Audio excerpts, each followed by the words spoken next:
Aujourd'hui, journal d'un dirigeant, décembre 2023. C'est une nouvelle formule, j'ai commencé ce type d'épisode le mois dernier, donc il y a eu journal d'un dirigeant en novembre. Je te propose mon journal de dirigeant en 2023. C'est une nouvelle formule que je teste, donc n'hésite pas à me dire ce que tu en penses dans les mails privés, à m'envoyer un mail à cédric@outildumanager.com pour me dire si cette formule te plaît ou s'il faut que j'arrête. En fait, le principe, c'est que je te partage des nouvelles de mes business dont j'ai envie de parler, et surtout, le plus important, c'est les principes que j'ai appliqués, les leçons que j'ai apprises pendant le mois, et puis je te les présente, et puis je te donne d'autres trucs intéressants pour entrepreneurs ou pour managers. Donc dans cet épisode, je vais te parler de leçons que j'ai apprises chez Outils du Manager en décembre, dans mes autres business, et puis je te parlerai aussi de l'opération Noël chez Outils du Manager. Tu verras que cette opération elle est un petit peu particulière. Donc je commence tout de suite avec des nouvelles d'Outils du Manager. Le premier principe que je vais te proposer, c'est on mesure la qualité d'un manager en son absence. C'est un truc que j'ai souvent dit, mais que j'ai pas forcément illustré. Et là, les circonstances ont fait que j'ai pu vraiment tester ce principe une nouvelle fois. C'est parti d'un événement un petit peu embêtant, c'est que Adélie, donc qui est vraiment la personne qui prend en charge le management quotidien de l'équipe outils du manager, donc Adélie, ma directrice des opérations, a attrapé le Covid, et elle a attrapé une forme aiguë du Covid, donc elle a été obligée de s'arrêter pendant 3 semaines, voilà, comme ça en fin d'année, ce qui n'était pas du tout prévu et pas du tout évident. Et ben on a pu voir ce que donnait ce principe. On mesure la qualité d'un manager en son absence, et j'ai pu voir qu'Adélie était probablement une très très bonne manager, puisque finalement les personnes qui composent l'équipe ont naturellement pris le relais, ont su prioriser les fondamentaux. C'est quoi le fondamental dans une entreprise ? C'est que le chiffre d'affaires ne s'arrête pas, parce que sans chiffre d'affaires, c'est comme l'oxygène pour un corps, l'entreprise ne peut pas continuer. Donc naturellement, l'équipe s'est focalisée sur ça, sur le service client, c'est-à-dire avec comme volonté que le service client ne soit pas impacté du tout par l'absence d'Adélie, et donc ça a super fonctionné, c'est-à-dire que 80-90% des fondamentaux ont été maintenus pendant cette période où Adélie était absente. Et on a pris aussi d'ailleurs les retours de l'équipe suite à cette absence et à cette expérience de la part de l'équipe, et les retours ont été très positifs, c'est-à-dire que nos collaborateurs sur Outils du Manager ont parlé de solidarité, d'entraide, de réactivité. Il y a vraiment quelque chose d'important qui s'est mis en place, un lien qui s'est créé entre eux, et qui a permis que vous ayez le moins possible à subir l'absence d'Adélie pendant cette période-là. Je t'ai parlé aussi de la grosse opération de Noël qu'on est en train de faire. C'est eux qui l'ont construit, puisque Adélie était absente, et puis moi je suis occupé dans mes autres business, donc ils ont dû être créatifs et prendre des décisions, et ils ont décidé de créer une opération de Noël. Donc cette opération de Noël, je t'en parle quand même, puisque c'est ce qui va te permettre d'accéder à des formations. Je veux dire, les podcasts, c'est super pour avoir des déclics, pour prendre de l'inspiration, etc. Mais ce qui marche vraiment, si tu es manager ou chef d'entreprise, c'est évidemment nos formations qui vont te permettre de passer à l'action. Donc jusqu'au 31 décembre, il reste pas beaucoup de jours, je ne sais pas exactement quand cet épisode sera publié. Jusqu'au 31 décembre, je fais le Père Noël, c'est-à-dire que tu bénéficies de 30% de remise sur toutes les formations du catalogue avec le code coupon, et en plus, si tu participes, c'est-à-dire si tu utilises ce code coupon, eh bien tu auras automatiquement accès au tirage au sort, et les gens qui seront tirés au sort vont remporter gratuitement la prochaine formation qui est dans les tuyaux, qui va sortir en 2024, que j'ai pas encore finalisé, mais qui est une formation assez particulière, d'un style nouveau. Et puis tu recevras aussi quelques petites surprises que je vais t'envoyer directement chez toi. Et ça, c'est le résultat de la réflexion de l'équipe. Donc j'ai trouvé que c'était super qu'en plus du quotidien, l'équipe réussisse en plus à être créative Donc voilà, bravo Adélie, bravo l'équipe, vous avez assuré. Le deuxième principe que j'ai pu aussi observer en application, c'est quand un manager repère les faiblesses d'une équipe, il les corrige. C'est un principe antifragile. Alors c'est quoi ce principe antifragile? C'est de régulièrement soumettre notre équipe ou notre entreprise à des tests, à des stress tests, c'est-à-dire la soumettre à des chocs, et de regarder les endroits qui sont plus fragiles dans l'entreprise, c'est-à-dire qui ne sont plus adaptés à l'environnement, et de repérer ainsi les faiblesses de notre système. Et donc, pendant l'absence d'Adélie, il y a un truc qui s'est un peu moins bien déroulé que le reste, c'est les 10%, je dirais, ou les 20% peut-être, où ça s'est un peu moins bien passé, c'est sur notre communauté d'entrepreneurs, le ciel, parce que sur cette communauté, Adélie est super active, et ça plaît beaucoup d'ailleurs aux entrepreneurs, ils m'en parlent souvent. Eh bien oui, mais le problème c'est que quand Adélie est absente, du coup, l'animation de la communauté, ça se passe un peu moins bien. Donc, cette absence d'Adélie, ça a permis de révéler cette chose-là, qui est une faiblesse dans notre système, et donc, on va en profiter pour modifier des choses, pour faire évoluer notre manière de gérer la communauté, pour qu'elle soit plus indépendante d'Adélie. Donc c'est un deuxième principe, c'est un principe antifragile que je te donne au passage, qui est que effectivement, quand l'entreprise est soumise à un choc de cette manière-là, eh bien c'est dans ces conditions-là, quand je le dis souvent, quand tout va bien, tout le monde est bon. Quand ça va moins bien, eh bien ça te permet de regarder les faiblesses de ton système et de les corriger. Et puis un dernier principe, c'est vrai qu'il y en a eu un troisième, c'est que on ne reprend pas des choses qui ont été gérées en notre absence.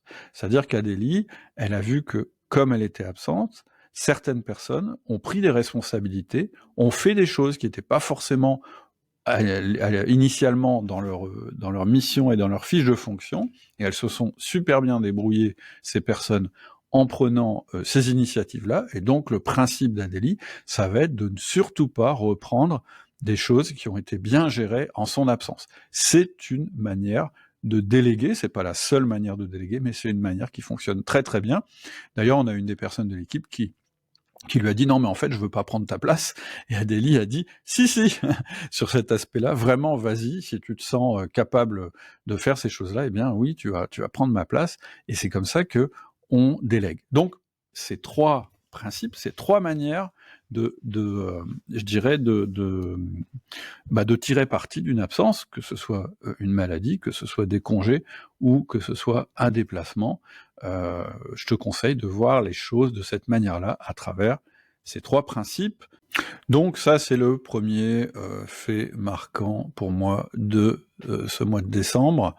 Un autre fait marquant, c'est qu'on commence à travailler sur le budget 2024, je suppose que c'est ton cas aussi, et je voudrais en profiter pour te parler d'un live que j'ai fait avec les abonnés du Ciel.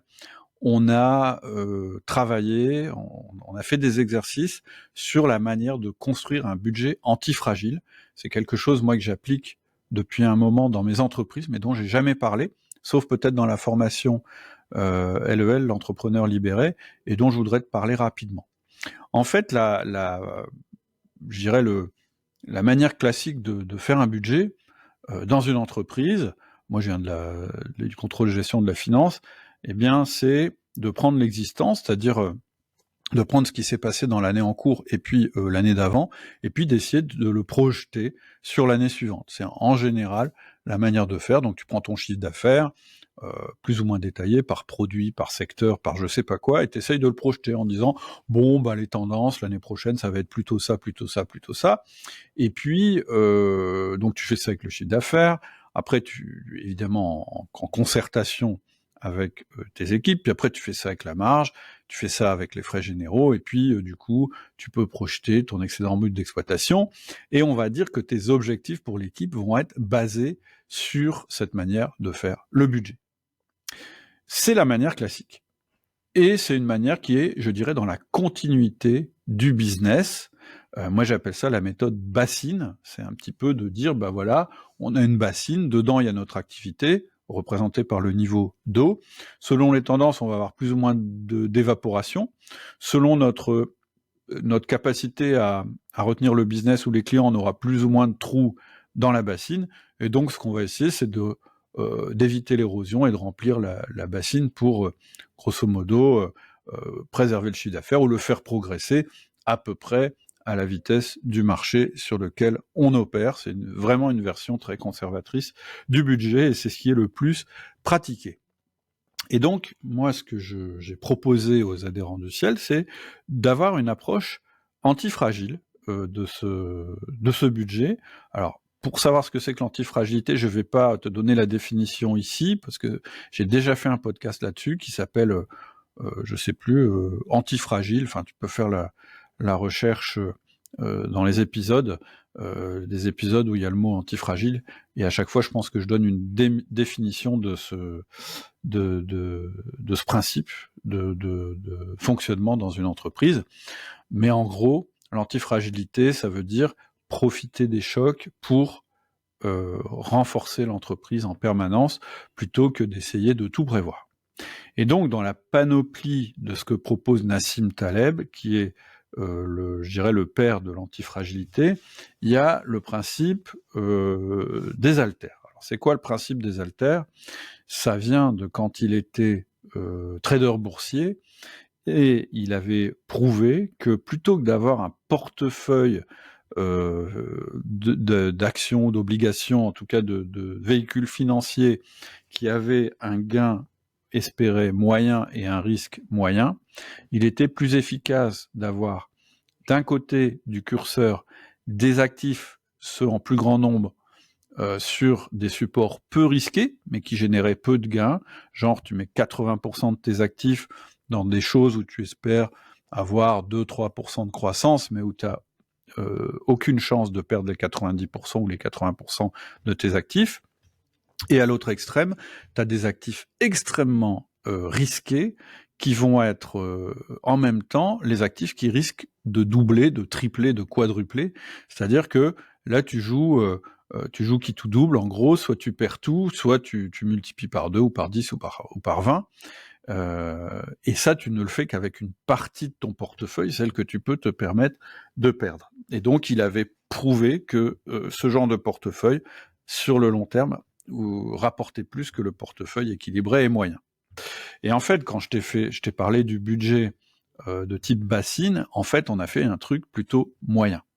Et moi, ce que je te conseille, et c'est ce que je fais, moi, c'est ce qui m'a permis de faire des bons, c'est comme ça que j'ai doublé mon EBE en 1 an, eh bien, c'est d'ajouter à ton processus budgétaire une partie que j'appelle une partie 10x. C'est-à-dire qu'une fois que tu as fait la bassine, que tu as tout projeté en prenant les mêmes éléments, c'est-à-dire les mêmes clients, les mêmes produits, etc., tu vas avoir une deuxième phase où tu vas dire, OK, maintenant, si on veut multiplier le business par 10, qu'est-ce qu'on pourrait faire ? Et là, tu vas lister des projets beaucoup plus ambitieux, et comme tu pars du principe de faire x10, alors ça peut être, au lieu de x10, ça peut être x2, ça dépend vraiment de ton activité, mais en tout cas un truc qui n'est pas possible de faire par des incréments successifs. Eh bien, là, tu vas vraiment être obligé de sortir et de faire sortir des équipes de la manière traditionnelle de raisonner. Et donc, tu vas avoir toute une liste de budgets, de possibilités, de trucs à tester, où tu vas affecter une partie de tes ressources, et évidemment pas la partie que tu peux pas te permettre de perdre, c'est-à-dire que tu vas affecter 10% de tes ressources, peut-être 20%, mais en affectant des ressources là-dessus, tu vas peut-être trouver des débouchés, des solutions, des projets qui vont te permettre de faire exploser ta boîte, de faire exploser les performances de ton équipe. Alors, je ne vais pas te détailler exactement comment on fait. Si vous êtes intéressé, éventuellement, je ferai un épisode spécifique là-dessus.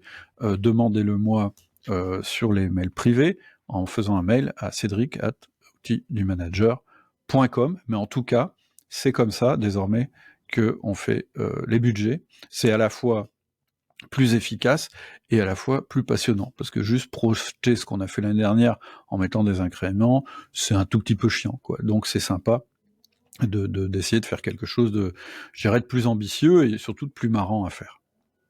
Qu'est-ce que je pourrais te dire encore? Oui, c'est la période aussi des entretiens de progrès. Moi, mon conseil, vraiment plus que jamais, ça va être, donc quand je parle des entretiens de progrès, c'est la traduction chez Outils du Manager des entretiens d'évaluation. On propose une formation là-dessus qui s'appelle EDP, entretien de progrès, et qui va te permettre de transformer tes entretiens d'évaluation, de les faire passer quand même d'un truc qui est plutôt chiant à quelque chose qui est plus ambitieux, et surtout d'y faire participer tes collaborateurs. On a tout un processus là-dessus qui va permettre que tes entretiens de progrès, enfin tes entretiens de fin d'année se déroulent de manière plus rapide, avec plus de collaboration et surtout de manière plus passionnante. Et si j'avais un conseil spécifique à cette année par rapport aux entretiens d'évaluation, entretiens de progrès, c'est vraiment bosser sur l'engagement des collaborateurs, vraiment bosser sur sur la passion du métier, sur pourquoi on est là, plutôt que combien on va gagner ou comment on va s'en sortir le moins mal possible. Et j'ai une citation d'ailleurs à te proposer qui est de Ben Settle que je trouve pas mal. Il dit a bad day working on your mission is better than a good day living a boring life of mediocrity.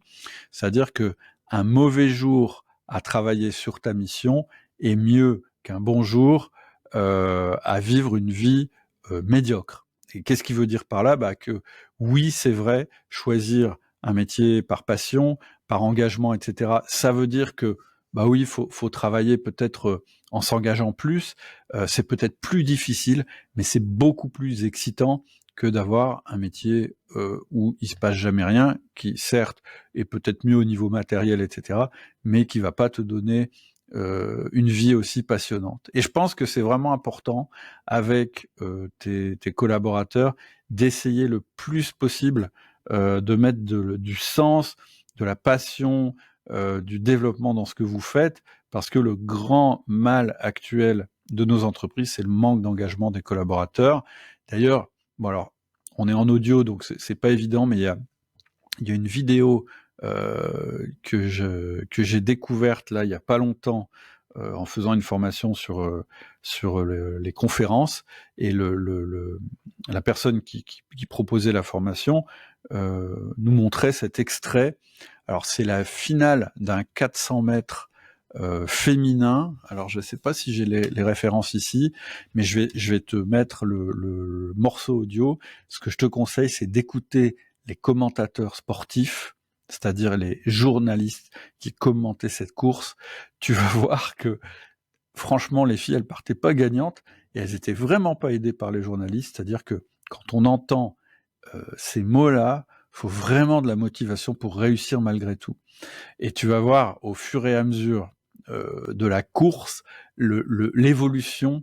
Je trouve que c'est assez intéressant de ce que disent les commentateurs. Donc je te laisse écouter et puis je te reprends juste après. Florian Gay qui va prendre le bâton pour la France sur les Russes aussi.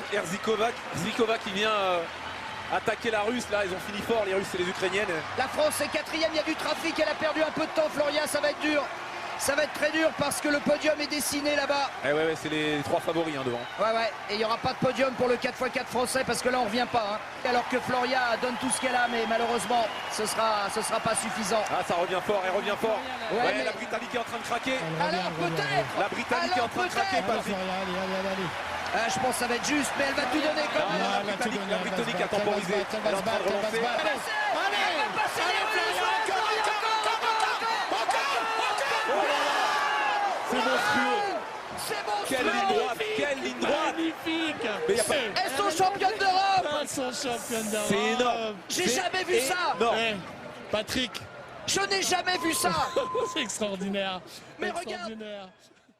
Alors voilà, c'était la finale des Jeux Olympiques de Rio en 4x400 mètres.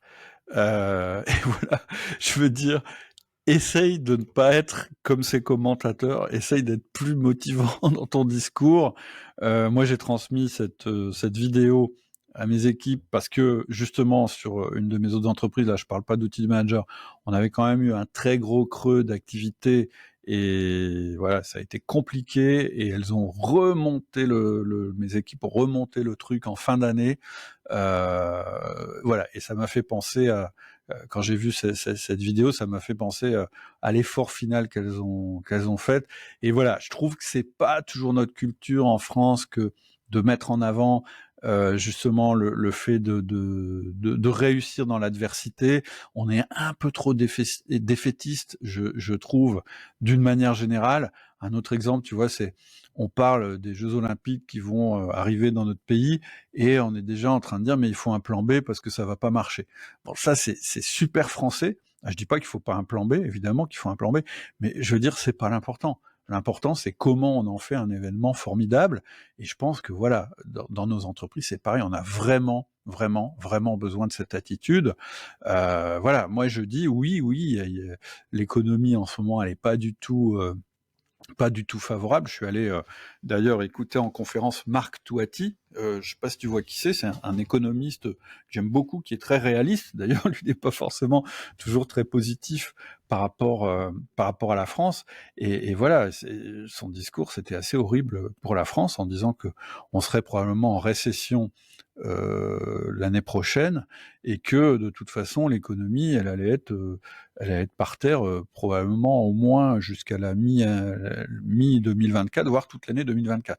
Bon, bah si tu écoutes ça et puis que tu rentres et puis que tu penses que tout est foutu, c'est sûr que ton entreprise ou ton équipe vont pas performer. Donc moi je pense qu'effectivement faut prendre en compte l'environnement. Moi d'ailleurs avec les équipes j'ai parlé des projections de Marc Touati, mais derrière j'ai dit bon ok, maintenant comment on fait pour battre le marché, pour être plus fort que le marché. Je pense vraiment que ce genre de période, c'est des stress tests, et le but, c'est vraiment de dire aux équipes, ok, comment on profite de ces événements qu'on n'avait pas prévus et qui nous facilitent pas les choses pour devenir meilleur.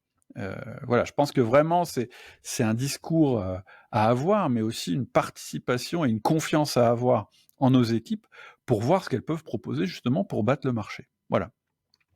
Et puis, je voudrais terminer aussi ma réflexion sur la réussite et ce qui marche comme genre d'attitude pour un chef d'entreprise ou pour un manager. Alors moi, il y a des phrases toutes faites qui m'agacent prodigieusement parce qu'elles veulent rien dire et en plus elles sont fausses. Donc voilà, un truc que tu entends peut-être souvent, c'est être un entrepreneur ou un manager, hein, ça marche aussi, c'est faire un marathon à la vitesse d'un sprint. Bon, il n'y a rien de plus débile. D'abord, un marathon à la vitesse d'un sprint, c'est pas possible. Donc, si tu essayes de faire ça en tant que manager ou entrepreneur, tu vas finir en burn-out. Donc non, on fait pas un marathon à la vitesse d'un sprint. Et d'ailleurs, la vie d'un entrepreneur ou d'un manager, c'est pas un marathon à la vitesse d'un sprint. Ce serait peut-être plutôt un fractionné, mais sûrement pas un marathon à la vitesse d'un sprint. Pourquoi ? Parce qu'en fait, une entreprise, elle n'a pas de ligne d'arrivée définitive. Ça, j'en ai déjà parlé dans les podcasts.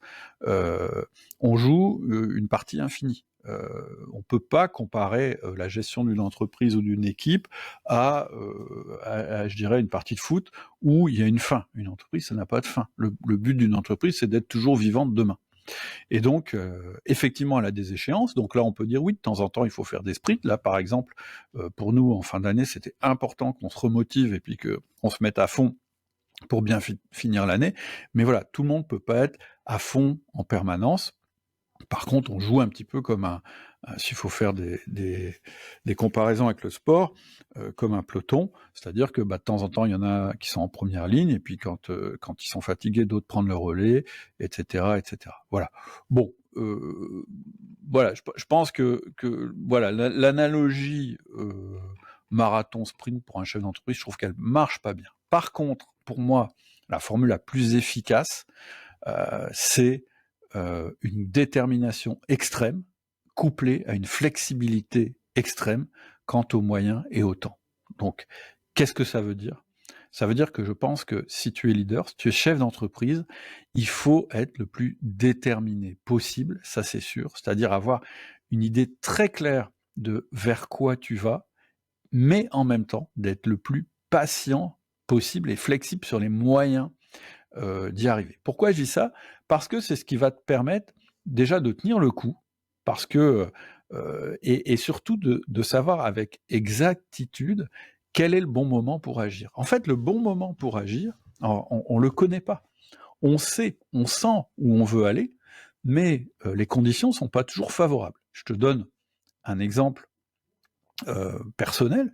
Moi, je savais que un de mes objectifs, c'était de doubler l'excédent brut d'exploitation d'une de mes entreprises, mais et j'avais essayé de le faire avec la méthode linéaire dont je te parlais tout à l'heure, et en réfléchissant out of the box, c'est-à-dire avec une méthode 10X, en disant ok, doubler le BE, en fait, donc si c'était par les moyens conventionnels, c'était pas possible, parce que je me disais, bah, pour doubler mon chiffre d'affaires, je vais mettre plus de commerciaux, etc., mais en fait, du coup, je vais augmenter mes charges, donc je vais augmenter, ça faisait un peu un cercle vicieux, tu vois. Et puis à un moment, je me suis dit, bah non, en fait, l'idéal, c'est que je trouve une entreprise que je puisse intégrer à mon groupe et qui fasse le même EBE. Et là, en un coup, je résous mon problème. Sauf que des entreprises qui correspondaient à ce que je voulais, ben, en fait, j'en connaissais pas.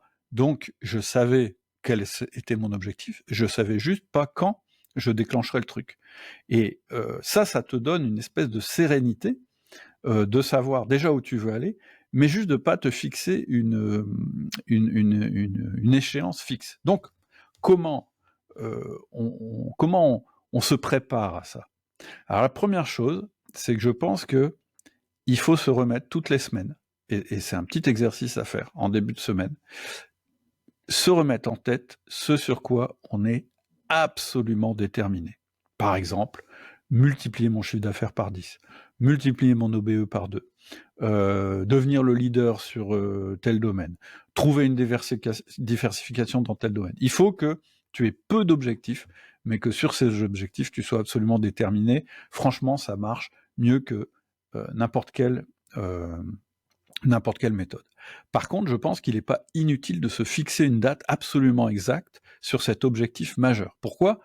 Parce que tu risques d'être frustré, ou tu risques d'agir au mauvais moment. Donc, il faut être très clair sur où tu vas, ce qui pourrait faire exploser ton business, mais par contre, il faut se dire, faut que je sois patient et il faut que je sois flexible. Peut-être qu'il va se présenter à moi quelque chose qui correspond à mon objectif, mais que j'avais pas prévu. Dans ces cas-là, faut pas hésiter, il faut y aller. En fait, on dit souvent, moi j'avais lu une des premières voitures que j'ai achetées, c'était une Volvo, et bizarrement, il la vendait avec un guide qui était, c'est un mec qui avait écrit ça, qui était comment développer sa chance. Donc en fait, le mec, c'était un scientifique, il avait écrit un bouquin sur comment développer sa chance. Ce qui paraît débile, puisque la chance, pour un scientifique, ça n'existe pas. C'est des gens qui sont plutôt blanc-noir, 2 plus 2 égale 4, etc. Et ce qui prouvait dans son bouquin, après avoir fait pas mal d'expériences scientifiques, c'est qu'en fait, les gens qui ont de la chance, c'est surtout des gens qui sont attentifs aux opportunités qui se présentent à eux. Et en fait, ces gens-là, comme ils sont attentifs à leur environnement, comme ils savent à peu près où ils veulent aller, comme ils savent ce qui est intéressant pour eux, eh bien, quand il y a un billet de banque par terre, ils vont le voir. Alors qu'un autre qui est pas du tout dans cet état d'esprit-là, cet état d'esprit-là, pardon, eh bien, ils vont passer à côté du billet de banque, ils vont pas le voir. Et c'est pareil pour un chef d'entreprise ou un manager. Quand tu sais là où tu veux aller et que tu restes ouvert à ton environnement pour saisir l'opportunité, eh bien, tu vas avoir, entre guillemets, de la chance. C'est-à-dire que tu vas avoir cultivé ta chance.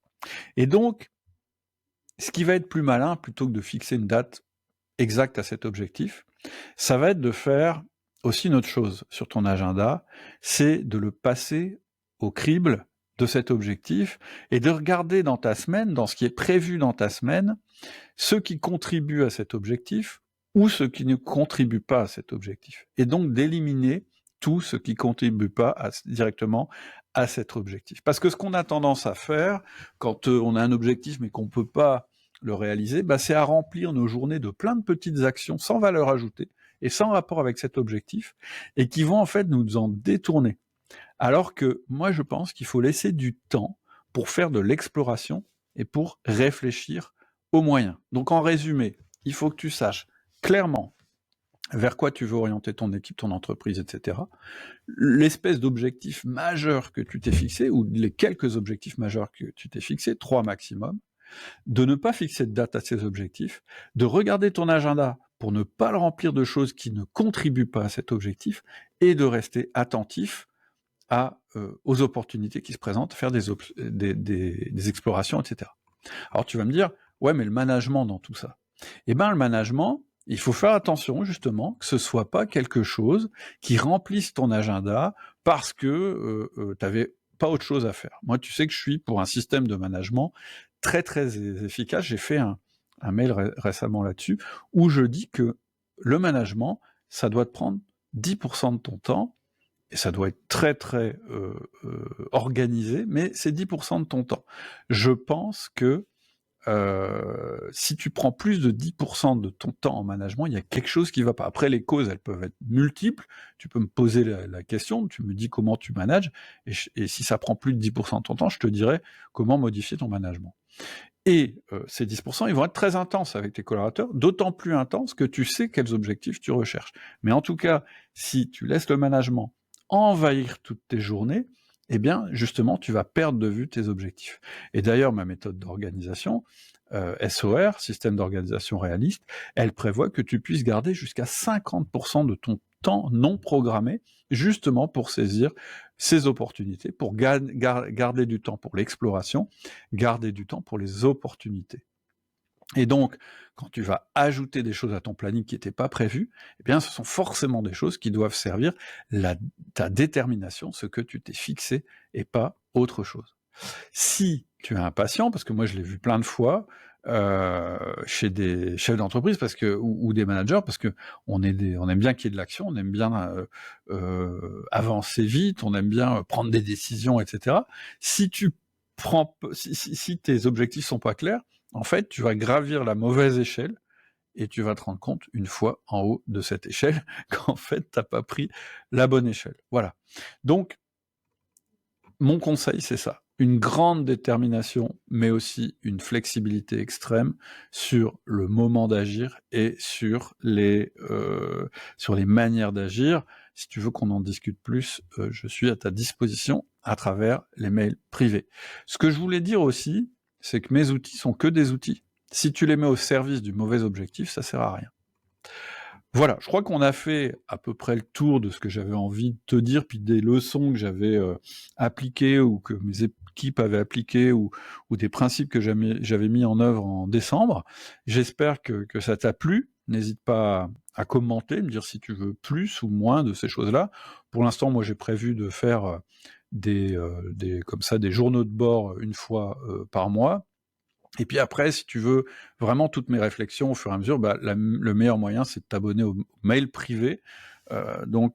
Par exemple, ce que j'ai prévu de partager ou que j'ai déjà partagé dans les mails privés, c'est une super matrice vraiment intéressante sur comment trouver le meilleur business ou le meilleur boulot pour toi, en combinant l'aspect passion, l'aspect financier, etc. Donc, je vais proposer ça dans un mail privé bientôt.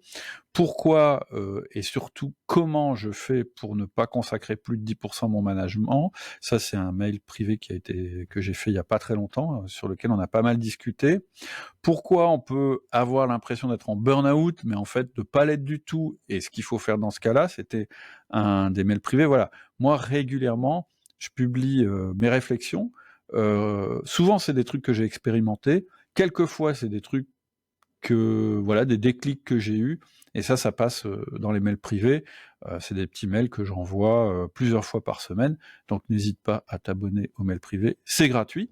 Et puis pour conclure, je te reparle de l'événement de Noël, parce que c'est bientôt fini. C'est 30% de remise sur tout le catalogue en utilisant le code coupon.